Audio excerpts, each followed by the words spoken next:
Hey everyone, I'm Jessica, here with another solo video, and today I want to talk about some of my favorite cozy games. First though, I want to talk about what cozy actually is in board games. What is that?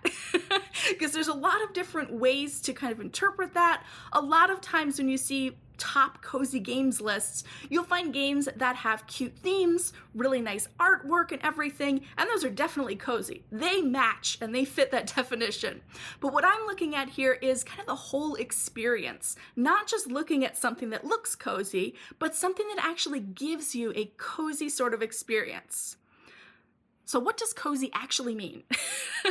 And I wanted to start there before I get into games because I think it's important to understand what I'm actually talking about here. It may not be exactly what cozy is for you, and that's fine because I think we all have slightly different definitions of what makes a game cozy. For me though, I'm looking at something that obviously I enjoy, but it's something where the setup is quick, playtime is quick, there's not a lot of components. The rules are easy for me to relearn. So if I haven't played in a little bit, it's something that either comes right back to me or it takes, just a quick minute to flip through the rule book and say, oh yeah, I remember how that works now. Easy, got it. It's something that has, again, a nice theme. The theme is something that I think is very subjective when it comes to cozy games. A lot of them sort of are in that realm of just something that makes you feel good. Something that's delightful, comfortable, and cozy. Also, though, there's mechanics too. And I think for me at least, one of the things that I'm looking at here is something that really doesn't have surprises. Something that's cozy for me is not going to be that exciting. I know what to expect when I go into it. It's a nice, sort of like a visit with an old friend. There's not really much to talk about. There's nothing new here necessarily, but it is just a nice time. And for me, when I go into the mechanics there, I have to look at everything that I picked out here. I am almost positive I have nothing with dice except for one that uses dice in a different way because dice introduce surprises for me, which can be very exciting. But with that excitement can have some of those lows, like, oh, I rolled a 1, now I can't do what I wanted to do, I can't do this. That's not too cozy for me. It might be for you, which is awesome. But if you want to create a list of your cozy games, think about the whole experience. It's not just about the theme, at least that I don't think it just is that. I could list a ton of games that have cozy themes, but these are really that whole solo experience of what feels cozy to me. No surprises.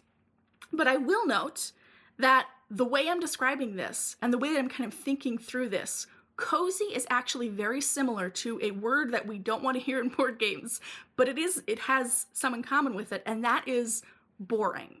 So when you see reviews for some of these games, there's going to be some people who call it cozy, great, and some people who say that's too repetitive, it's not exciting, it's not interesting, it's just boring. And both are correct. And it is that sort of, there's a very small nuance between figuring out what is boring and where that kind of crosses over into the cozy territory. And it depends, again, on what you like. A lot of the ones that I have here are fairly well known, I think. I have a couple of sort of not well-known ones because, of course, I have just random tastes all over the place here with what I play solo. But you can kind of compare reviews, and everybody's right with how they're interpreting that game experience in terms of is it cozy or not. So let's get into my actual list here, talk through some of these games and why I think that they are cozy. Although in the meantime, as you're watching this, or if you want to pause here, think about what is going to make a game cozy for you, and that may help you figure out if these games kind of match your tastes. If they are completely not correct, you'll know why. Again, think about setup time, play time. What is the rules complexity? How long does it take to actually make a decision? Is the sequence of play easy? What's the theme? What are some of the mechanics that you may not think are that cozy? I said dice as an example, but maybe you like dice. Maybe that's very cozy for you. Might be. Anyway, let's dive in. Although, here we go, another sidebar. One of my coziest games is the one that I have played solo the most, almost 3,000 times. That's right, 3,000.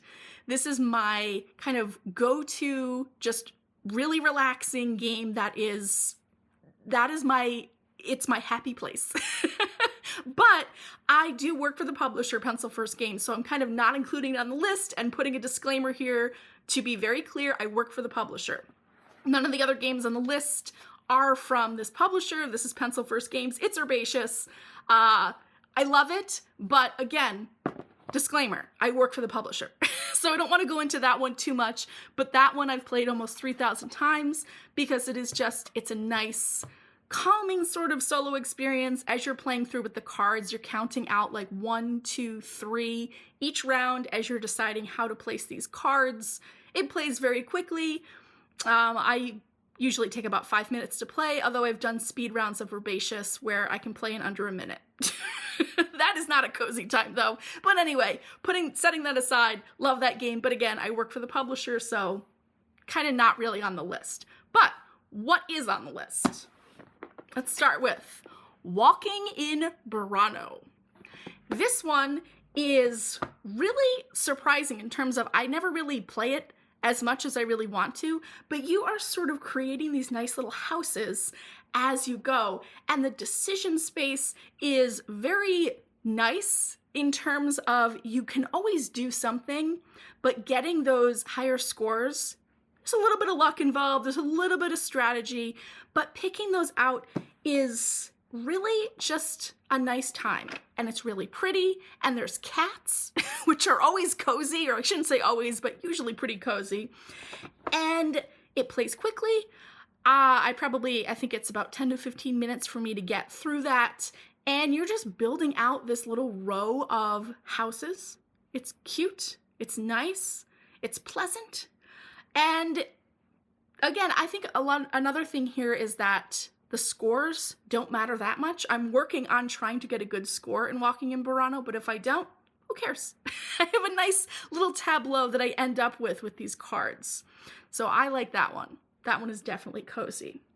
Another one that's cozy, Enchanted Plumes. And this one I don't think is that popular. I haven't seen it on a lot of lists or a lot of things out there, but this one is about, you have the peahen, and you are trying to create a plume with all of these different feather cards. And that's all it is. You get tons of these feathers and you sort of build them out in, I'm just kind of holding them up here, but you build them out in these plumes. And it's a little bit of push your luck because you kind of have to decide how big you want to start with your plume. It's almost like an inverted pyramid or triangle where you start with a big row at the top, and then you get smaller and smaller, and you want to try to close out a plume to score it really well.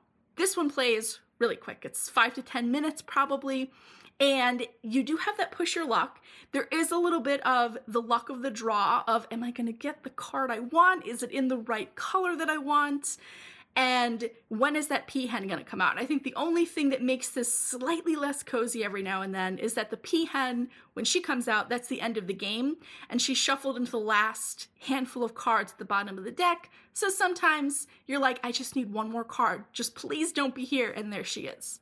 Still, I like it. It's cozy. It's very pretty. And again, it's one of those themes that's just, I'm just laying out feathers. It's easy to get to, and just pleasant. Just another pleasant one. Up next, Village Green, which I think has a game of pretty gardens and petty grudges. There are no grudges in this. I kind of wish that there were. I think that would make it a little bit more interesting. However, the fact that it doesn't actually makes it very relaxing and very cozy, because you just kind of have these rows and columns of different awards that you're trying to earn as you pick up these really pretty watercolor artwork cards. Let's see if I can find a bunch of these just to kind of show you what these look like. I love this one because there are so many little scenes that you can just kind of enjoy, and just, you'll lay out this grid and build it out, and you have these different flowers. There's gazebos. I think my only complaint about this game, this is an earlier print of it, the yellow flowers, the icon at least, kind of up here, is a little hard to tell, especially because there are 3 different types of flowers. So it's a little tricky, but not a big deal. And the awards, you are just trying to create rows and columns and kind of earn these different awards. That's it. It's nice. It's another pleasant one. Kind of tricky to win, or at least do well. Another one that may have almost made it into the cozy category is Mr. Cabbagehead's Garden. However, the vegetable people in that game, you will either find them charming or you will want to run for cover. They are worse than any horror game out there. That one's a good one. I just didn't put it in my cozy category due to that. And then it's also there's a little more involved in that one. Another one, cozy games galore, is Orchard, a 9-card solitaire game. This one does, if you hear that, there are dice in there, but dice in Orchard, and then the other similar games, Grove and Forage, you're not actually rolling dice. They are counting up as you kind of overlap these cards and grow these different fruits, especially in Orchard. Orchard I like the most in terms of coziness because this one is the first one, so it's very simple in terms of what you're doing. You are just layering cards on each other and trying to put the same ones on top of each other, and you get more and more points by doing so. That is basically the game. Super easy to get to the table, but it has enough decisions there that it is not boring. Although I can understand why this one kind of does, really, it's right there in the middle between is it cozy or is it boring? I can see how it can go either way for different players. For me though, it just kind of, it's interesting enough because there are those cool decisions. And every now and then you will have a perfectly overlapped card when you can get all 6 of the fruit trees and get the card on top of there to make all the dice go up. So exciting. But I don't consider that a surprise because it happens so rarely that most of the time I am just getting sort of a standard score. And I love this one too for coziness because it has a little bit of humor in terms of these scoring tiers. You'll find puns in there and they are pretty funny. Actually, you know what? Let's grab that real quick. It's one of these tuck boxes.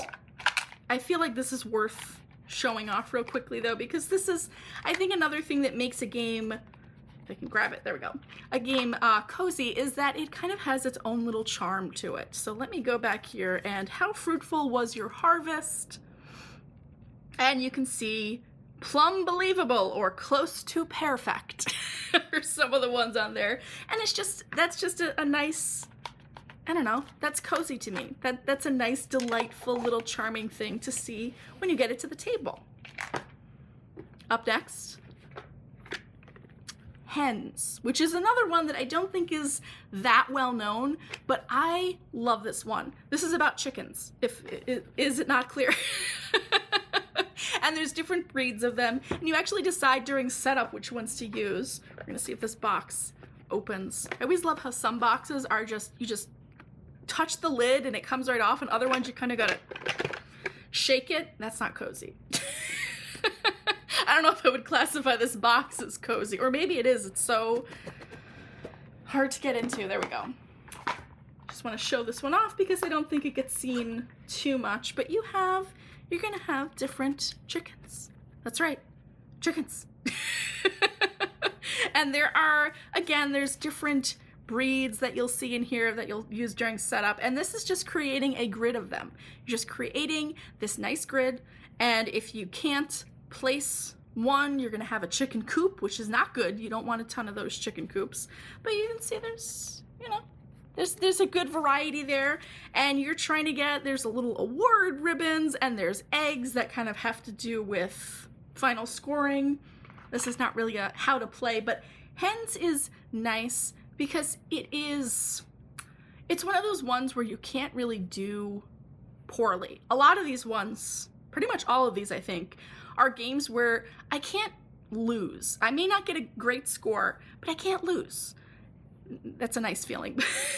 I mean, technically I count it as a loss, but hopefully that kind of, you know, there's no stakes involved. And I'm not talking about steaks to eat. I'm talking about the stakes involved in winning or losing. In some games, you know, you have characters who, if you lost, your character died, which is, it's not so cozy. Or the world has ended because you failed to do some type of fantasy or sci-fi element thing.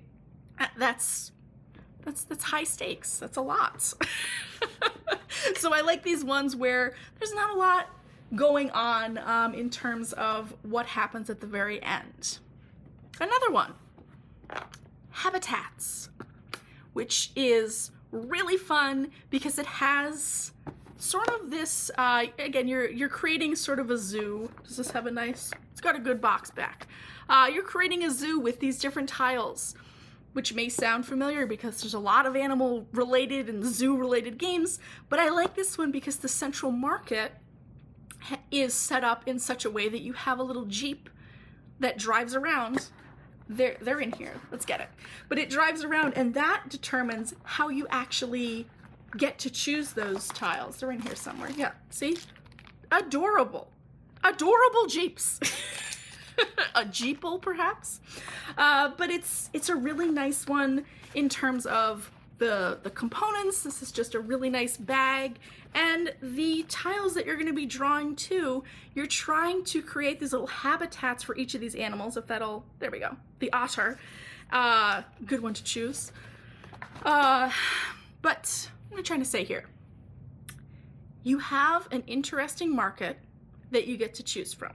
You can plan ahead. So again, going into that no surprises coziness type thing, you get to see a lot of what you might be able to do. It is fairly free in terms of how you are expanding your zoo and putting these tiles out. You obviously have those criteria that you're trying to meet to get these animals and, you know, match the different habitat types in order to get scores at the end of the game that are decent. I don't always do it because, again, I treat it as a cozy game, and if I lose, play it again. Let's see. Yeah, that box top is going to need a little work because I didn't put it away correctly. Nobody cares. Another cozy game, Cascadia, which I'm not going to go into too much detail because this one is a super popular game about creating, sort of like habitats. You have a little hex-based grid that you're trying to put together with different habitat types or ecosystems, and you are putting animals in there, and you have different scoring goals based on those different animals. And there's a fun element of choosing which tile to take and which animal to take, how to build those out, and follow along with some of the scoring. I love this solo because there are different scenarios that slowly ramp up the difficulty level. So you start off with a lot of these, sort of the ones in that trilogy where you have Calico, Cascadia, and Verdant. The scenarios start off and you're like, I got this. I'm a master at this. I scored like 20 points over the bare minimum. And then you finally get to around like scenario 4, 5, or 6, and you're like, oh, okay, hold on a second. I'm not that great at this game. I need to work on my skills here. But I like that because it sort of eases you into it. And it is, again, another sort of pretty quick one, probably around the 15-minute mark. You'll notice with a lot of these cozy games, I like ones that I'm not going to sit there for 2 hours strategizing and putting in all this time. It's just something to sort of take a little time out of the day just to enjoy a game and feel nice and comfortable and relaxed with it, and something that just kind of feels like, how nice. One that I will say that is cozy, that is probably not on anybody else's lists, is, what is this? I always call it Thurn and Taxis, which is, I'm sure that's not it at all. I believe it's like Turn and Taxi. But this one, which I always say is the perfect way, this is how I want every board game delivery to go. It never happens, but I would like to see this scene played out someday. So for this one, this is not soloable out of the box, but there is an unofficial solo mode that I love because this is one of my favorite boards. Actually, you know what? We're going to organize slightly here. Shh. It's cozy. Nothing happens. But this is one of my favorite boards. We're just going to show off a little piece of it. I love this board artwork. I love just, if I can kind of like, look at that. I love the details in this. I love the colors and how it's sort of a muted color palette. And you're just creating mail routes with this one, which seems very simple. The solo mode, though, which I play with, actually creates sort of a puzzle where you have to manage all 4 player colors and create all these routes and make sure that you are sort of managing all of them. If you play the solo mode of Carcassonne that came out fairly recently, that one it's sort of similar to that, and that how you have to manage different player colors and take all of those into account in order to score well. This one just, I love it. I put that out on the table and I just smile because I love the look of that. It is an older game in my collection, so I kind of have some nostalgia with that too, back when I played it multiplayer. Not anymore, that's my solo game. But I do remember playing that multiplayer as well, so it's just nice to have those memories too that go along with some of these games. And I think you might find that some games might be cozy for some people in a different way because it may have that tie into something that is completely unrelated to the game, but it's cozy in general. It might have been a gift from somebody, or you do have those memories with it, and it's just nice to return to it. I think that is one of the key things of finding a cozy game. It's something that makes you feel good. And it doesn't necessarily have to hit your table all the time, or even that often. You might play it only once a year, or once every couple years, or you might play it every day and rack up almost 3,000 solo plays. But you'll know what a cozy game is for you, which is going to be different from everybody else. You might see something on here that matches up with what you think a cozy game is, but I have, super random tastes over here, so who knows? Another one that is in a bit of a bigger box, but is actually not a big box game, is Sanssouci, which I think that's how you pronounce it. I'm terrible with pronunciation. I make up how to say my own things. I blame it on my mom, who taught me. She pronounces milk malk. And stupid has always been stupid. So thanks, Mom. I now come up with my own pronunciation of things. This is the first edition, though. There is another edition that has a completely different look to it. I just like how this looks. And Sanssouci is one where you are building out this garden with different features, and you're just moving tourists or visitors down through these paths, and that's about it. It is super simple to get into. I always look at that and I'm like, that's a big box. I mean, this is, compared to some of the other ones, this is Sanssouci, this is Orchard. It's a fairly big box, but not a big box game. And that's what makes it so cozy, and it's so pretty. And you are just building out adding these tiles in there, moving people along, following some pathways, and that's it. It takes around maybe 15 minutes to play solo. I think this one actually has an unofficial solo mode, which is very easy. You're basically playing the game itself and then just sort of taking out a tile every round so that you kind of get blocked from planning exactly what you want. You need to make sure that you kind of get something that's important early or risk having it taken away. But the risks are low, as I talked about before with the stakes. It's just a garden. It's just people visiting a garden. It's okay if you don't have all the gazebos.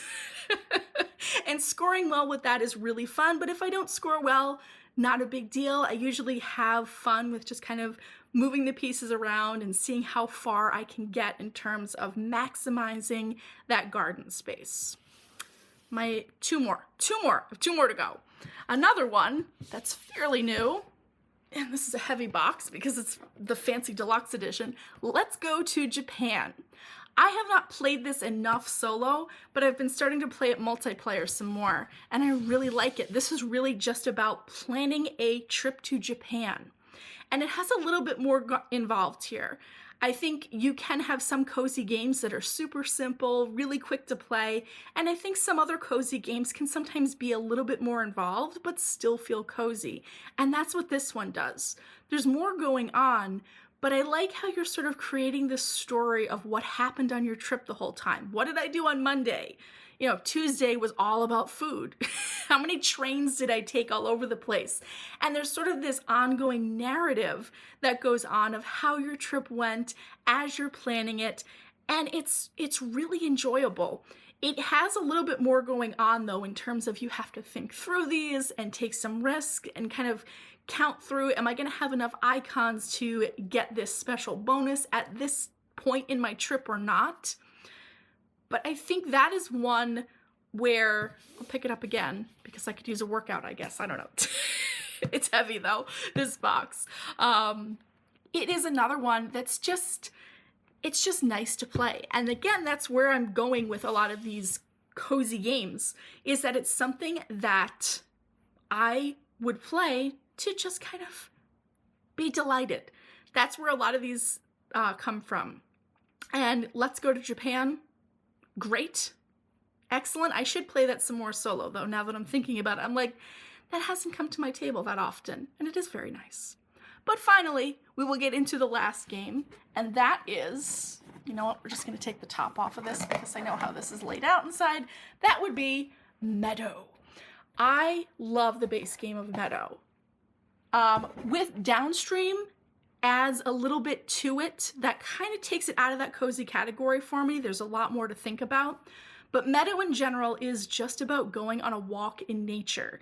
You're going to see all these different sites. You're going to be sort of layering cards on top of each other as you meet their requirements.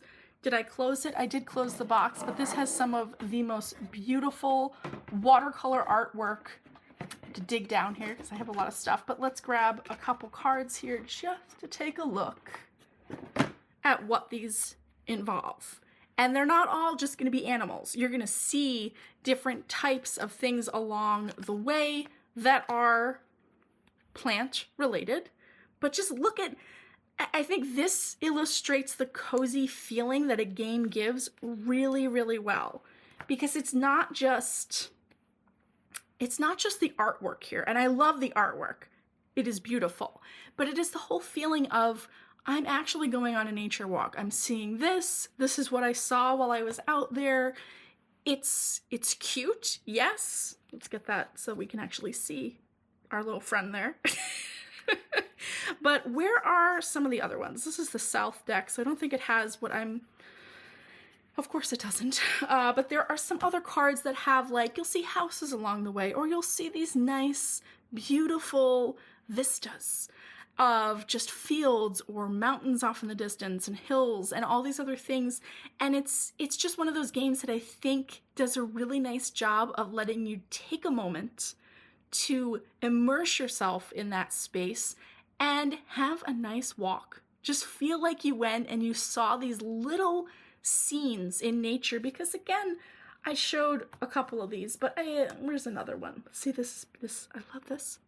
But it's like you're not just collecting like, oh yeah, I saw this thing on the way. There's a whole scene around it, and there's a whole feeling of, I was there, it was a nice day.